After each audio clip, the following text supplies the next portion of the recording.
हीरापुर नामक एक सुंदर गांव था। उसी गांव में संतोष नामक एक आदमी विशेष तरह का चिकन मंडी बिरयानी बनाकर उसी गांव में बेचता था। एक दिन वो चिकन मंडी बिरयानी बनाकर बेचने लगता है। चिकन मंडी बिरयानी, विशेष चिकन मंडी बिरयानी, आइए बाबू आइए। ऐसा चिकन मंडी बिरयानी आपको और कहीं नहीं मिलेगा, इसीलिए जल्दी से आइए और खाइए।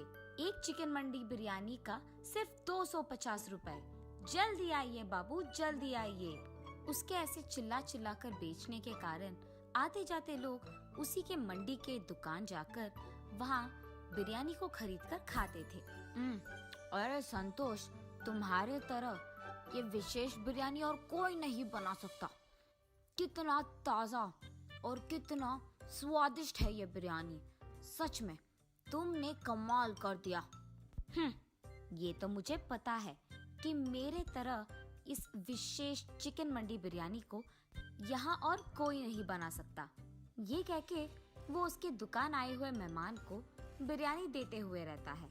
ऐसे ही इसके स्वादिष्ट बिरयानी बनाने के कारण उसके ही नहीं बल्कि आसपास के सारे गांव वाले भी संतोष के मंडी दुकान आके ही बिरयानी खाते थे। इसी कारण उसका दुकान बहुत कम समय में बहुत ही प्रमुख जगह बन जाता है और ऐसे ही उसे बहुत पैसे भी मिलते थे। अब इतने पैसे उसकी आंखों के सामने देखकर संतोष समझ गया था कि उसके जैसे बिरयानी आसपास में कोई नहीं बना पाएगा और इसी कारण उसे घमंड भी आ जाता है। इसीलिए वो आए हुए मेहमानों से घमंड होके बात करता था। ऐसे कुछ दिन बीत जाते हैं। फिर संतोष का बेटा वसंत उसके पास आता है। पिताजी, मुझे डिग्री में बहुत अच्छी संख्या मिली है। मैं चाहता हूँ कि ऊंची पढ़ाई करके पुलिस बनूं। अरे मेरा बेटा तो बड़ा बन गया है, अब इसको पढ़ाने की क्या जरूरत है। ये अगर मेरे ही साथ काम करेगा, यहाँ व्यापार संभालेगा तो हम और पैसे कमा पाएंगे। वैसे भी मैं अकेले कोई काम नहीं कर पा रहा हूँ, मुझे मदद में एक हाथ तो चाहिए ही। और तो और मैं अपने बेटे को काम सिखाकर उसे अपने पास ही रख सकता हूँ ताकि वो मुझे काम में भी मदद करे और इस व्यापार को संभालने में भी। वसंत, तुम्हें पुलिस बनने की कोई जरूरत नहीं है। हमारे पास उतने पैसे भी नहीं हैं कि तुम्हें पढ़ाऊं।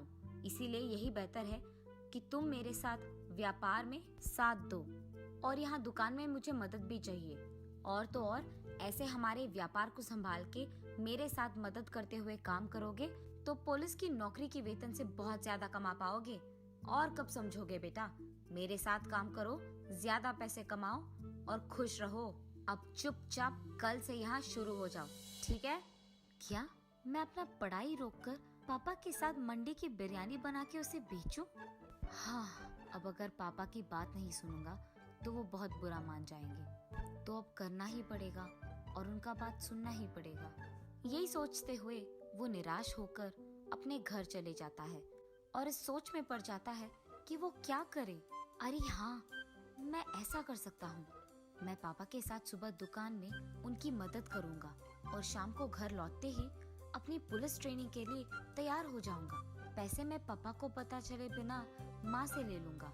ऐसे तो पापा भी खुश रहेंगे और मैं भी।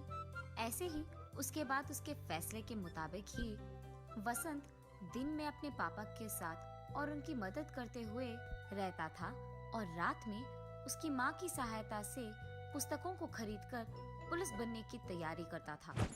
ऐसे कुछ दिन बीत जाते हैं। फिर उसकी परीक्षा का वक्त आता है। परीक्षा के दिन सुबह वो उसके पिता के साथ दुकान नहीं जाता है बल्कि वो अपना परीक्षा खत्म करके वहाँ से दुकान चले जाता है और हर रोज की तरह उसके पिता की मदद करने लगता है। लेकिन रात भर की पढ़ाई के कारण उसे बहुत नींद आने लगती है और वो दुकान में काम करने के बजाय गहरी नींद आने के कारण टेबल पे सो जाता है। टेबल पे सो जाना वसंत के पिता संतोष देखते हैं और गुस्से में उसके पास जाकर ऐसे कहते हैं, वसंत, वसंत, सुबह सुबह तुम्हें नींद क्यों आ रही है? तुम रात भर सोए नहीं? जी पापा, वो मुझे नींद आ गई अचानक तो मैं सो गया। माफ कीजिए, मैं काम करना शुरू कर दूंगा। वसंत, तुम ऐसे ही करोगे तो अमीर छोड़ो नालायक बन जाओगे।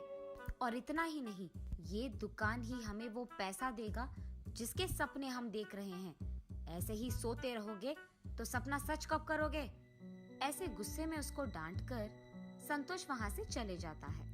वसंत की परीक्षा खत्म हो जाने के कारण वो अगले दिन से हर रोज की तरह उसके पिता के दुकान जाकर सारे काम वैसे के वैसे ही करने लगता है और उसके परीक्षा के परिणाम का इंतजार भी करता है। कुछ दिन बाद उसके परीक्षा के परिणाम आ जाते हैं। उसमें वसंत के अच्छे मार्क्स आने के कारण उसे जल्द ही पुलिस की ट्रेनिंग के लिए जाने की जरूरत पड़ जाती है। तो इसका मतलब ये हुआ कि मेरे कहने के बावजूद तुमने पढ़ाई करके पुलिस की नौकरी के लिए कोशिश किया है। मैंने तुम्हें बहुत बार समझाया कि उससे ज्यादा पैसे हमारे इस व्यापार में आएंगे।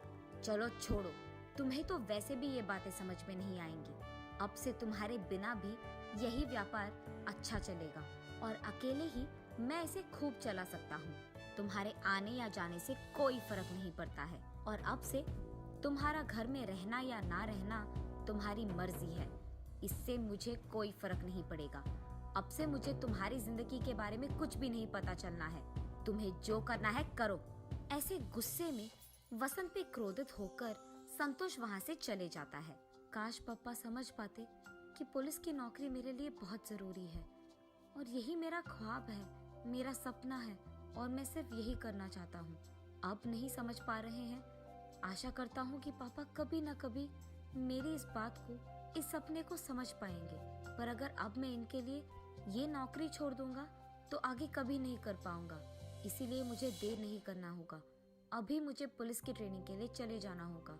उसके फैसले के मुताबिक ही कुछ ही महीनों में वो पुलिस की ट्रेनिंग के लिए चले जाता है। ट्रेनिंग खत्म करते ही उसके अपने गांव के पड़ोस गांव में उसको इंस्पेक्टर का नौकरी मिलता है। जब वो अपने पिता के पास ये खुशखबरी देने जाता है तो वो उनसे बात तक नहीं करते हैं और उनका मुंह मोड़ के वहाँ से चले जाते हैं। वसंत उसकी नौकरी बहुत इज्जत और जिम्मेदारी से निभाता है और इसी कारण उस सारे गांव में और पड़ोसी गांव में भी उसकी बहुत तारीफ करते थे। और यहाँ संतोष उसके दुकान में कोई भी नौकर नहीं लगाता है, अकेले ही सारे काम करते रहता है। और ये सब उसी गांव में रहने वाले दो आदमी दूर से देखते रहते हैं। संतोष को सारा दुकान और व्यापार अकेले संभालते हुए देख वो दोनों आदमी एक दिन जब संतोष उसके दुकान पे नहीं था, उस मौका देखकर उस दुकान को कब्जा कर लेते हैं। दुकान को लौटने के बाद जब संतोष देखता है कि उसके दुकान में दो नए लोग काम कर रहे थे, वो चौंक जाता है और उनसे जाकर पूछता है, आप इसी गांव के लोग हो ना? क्या आपको पता नहीं है कि ये मेरा दुकान है? आप यहाँ बिरयानी क्यों बना रहे हो? हाँ, ये हमारा दुकान है। तुम हमारे दुकान आकर हमसे ही पूछ रहे हो? तुम ये बताओ कि यहाँ क्यों आए हो? ऐसे हमारे दुकान को तुम्हारा दुकान कहोगे तो हम चुप नहीं बैठने वाले। उन आदमियों का ऐसे कहने के कारण संतोष चौंक जाता है और उसके पड़ोसी दुकान वाले के पास जाता है। भैया, आपको तो पता है कि ये मेरा दुकान है, तो ये लोग आ रहे थे, आपने उन्हें रोका क्यों नहीं? अरे वाह, जब हमें तुम्हारी जरूरत थी तो तुम बहुत घमंड थे। अब जब तुम्हें हमारी जरूरत आ गई तो हम क्यों तुम्हारी मदद करें? चलो जाओ यहाँ से। ये सुनकर वो बहुत निराश हो जाता है और उसी दुख में संतोष उसके घर चले जाता है और हर दिन यही सोचता है कि इस मुसीबत से वो बाहर कैसे आए। और ऐसे बहुत दिन बीत जाते हैं। कुछ दिन बाद संतोष को उसके पड़ोस गांव के दोस्त की याद आती है और उसके पास जाकर वो जो कुछ भी हुआ समझाता है। तब उसका दोस्त, अरे संतोष, इस बात के लिए इतना दुख? तुम चिंता मत करो, हमारे गांव का पुलिस अधिकारी जो है वो बहुत ही अच्छे इंसान है, सबकी मदद करते हैं। जब हमारे गांव वासी का बाइक खो गया था तब भी उस पुलिस इंस्पेक्टर ने हमारी बहुत मदद की थी और उस आदमी को उनका बाइक भी लौटा दिया। वो इतने अच्छे आदमी हैं, मुझे जरूर यकीन है कि वो तुम्हारा भी मदद करेंगे। चलो बिना कोई देरी के उनके पास चले जाते हैं। ये कहकर संतोष का दोस्त उसको उस पुलिस अधिकारी के पास ले जाता है। इंस्पेक्टर साहब, यही है मेरा दोस्त संतोष। और जो कुछ भी हुआ वो इंस्पेक्टर को बताता है। जब संतोष इंस्पेक्टर से मिलने जाता है, वहाँ अपने बेटे को देख संतोष चौंक जाता है और बिना कुछ बात किए वो वहाँ से चलने लग जाता है। पापा रुकिए, हमारे दुकान पे किसी ने कब्जा कर दिया। मैं उन्हें नहीं छोड़ूंगा। हम हमारी दुकान को वापस पाएंगे। चलिए। अरे संतोष, इंस्पेक्टर साहब तुम्हारे बेटे हैं। तुमने तो ये बात बताई भी नहीं। अरे अब चिंता करने की कोई जरूरत नहीं। तुम्हारा बेटा है, ये काम करके ही वापस आएगा। चलो हम भी उसके साथ जाते हैं। और ऐसे वो तीनों संतोष के दुकान के पास जाते हैं। वहाँ दो और लोगों को काम करते हुए देख, हम सालों से इस दुकान में काम कर रहे हैं। तुम्हारी इतनी जुर्रत कि तुम यहाँ कब्जा करके बिरयानी बना के बेच रहे हो। हमारी दुकान हमें वापस कर दो, वरना तुम्हें तो मैं छोड़ूंगा नहीं। अरे साहब, हमें तो पता भी नहीं था कि ये आपका दुकान है। हमने इसका कब्जा कर दिया और उसके लिए हमें माफ कर दीजिए। हमें हमारी गलती का एहसास हो गया है। आप आपकी दुकान को वापस ले लीजिए। हम यहाँ से चले जाएंगे साहब। आइंदा अगर ऐसे ही किसी का दुकान या कुछ भी कब्जा किया तो देखना क्या होगा। जी साहब, माफ कीजिए। उसके बाद वसंत उसके पिता संतोष को और संतोष के दोस्त दोनों को उसके घर ले जाता है। बेटा, मैंने तो तुम्हारी बात भी नहीं सुनी थी, पर फिर भी तुमने मेरे खिलाफ कोई भी गुस्सा नहीं रखा है। और जब मुझे तुम्हारी जरूरत पड़ी तो तुमने ही हमारे दुकान को उन लोगों के कब्जे से आजाद किया। अगर तुम पुलिस की नौकरी नहीं करते या पुलिस की पढ़ाई नहीं करते तो आज ऐसा नहीं होता। हम दोनों शायद उसी दुकान में काम करते हुए किसी और के कब्जे के कारण रो पड़ते थे। उससे ज्यादा हम कुछ नहीं कर पाते।